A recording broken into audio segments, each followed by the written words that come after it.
Assalamualaikum warahmatullahi wabarakatuh. Halo sahabat Historia, kembali lagi bersama saya Alvaris. Kali ini kita akan membahas mengenai sumber belajar di lingkungan sekolah dan alam sekitarnya.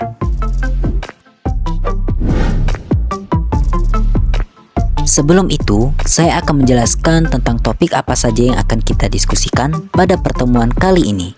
Yang pertama adalah ulas balik, yang kedua pengertian sumber belajar, yang ketiga fungsi dari sumber belajar itu sendiri, yang keempat manfaatnya, dan yang terakhir adalah kesimpulan.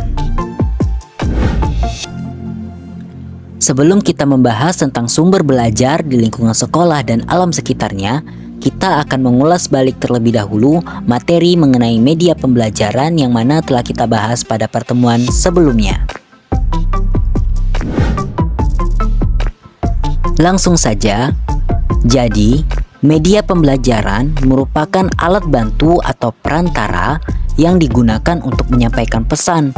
Pesan tersebut berupa bahan pembelajaran kepada para siswa sehingga dapat merangsang perhatian mereka, minat, dan pikiran dari siswa tersebut sehingga dapat memahami pelajaran dengan lebih efektif.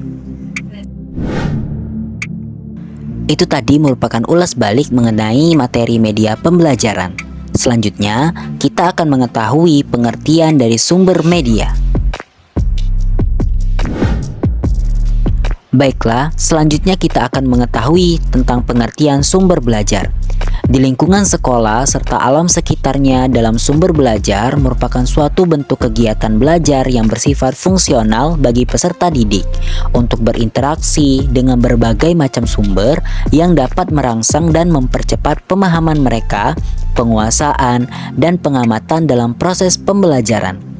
Dengan mengutamakan sumber belajar di lingkungan sekolah, peserta didik tersebut dapat melakukan pengamatan benda-benda yang ada di sekitarnya, agar peserta didik bisa mengenal lingkungan sekolah yang berupa makhluk hidup seperti tumbuh-tumbuhan, hewan, dan manusia, serta benda mati, benda padat, cair, dan gas dari berbagai sumber belajar, baik yang nyata maupun buatan dalam pengaplikasian konsep lingkungan dalam kehidupan sehari-hari. Maka dari itu, peserta didik dapat mempelajari secara lebih luas dalam berwawasan berpikir tentang alam, sosial, dan lingkungan sesungguhnya. Selain itu, sumber belajar tidak hanya terbatas pada buku saja, namun mencakup segala hal atau aspek yang dapat digunakan sebagai kompetensi pembelajaran di lingkungan sekolah serta alam sekitarnya. Kemudian, pengertian sumber belajar menurut AECT.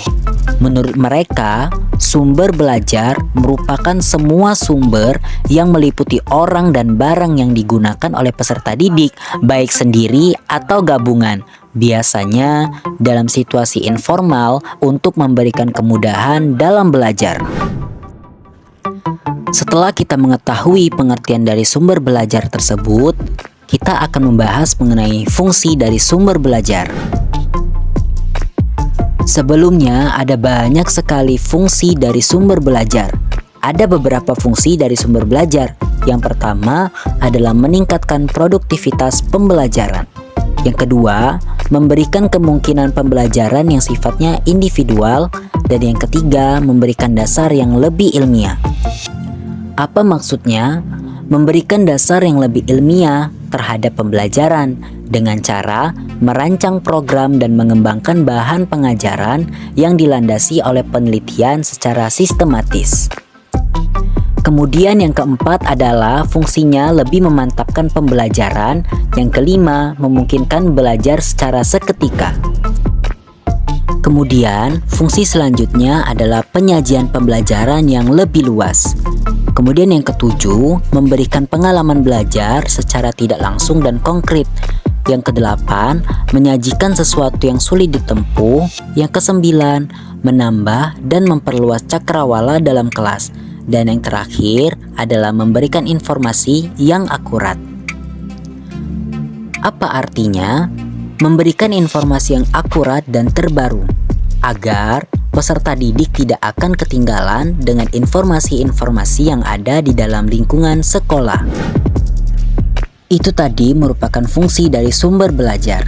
Selanjutnya, kita akan membahas mengenai manfaat dari sumber belajar. Ada beberapa manfaat dari sumber belajar.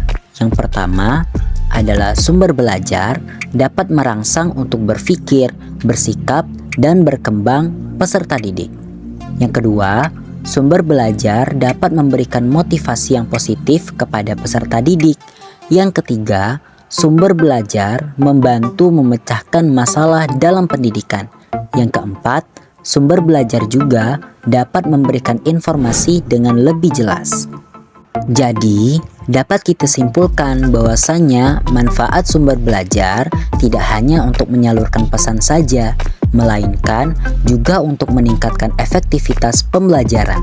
Proses pembelajaran pada akhirnya akan meningkatkan kualitas dari para siswa itu sendiri. Itu tadi merupakan pembahasan mengenai sumber belajar di lingkungan sekolah dan alam sekitarnya. Kita telah belajar mengenai pengertian dari sumber belajar itu sendiri, fungsinya, serta manfaatnya.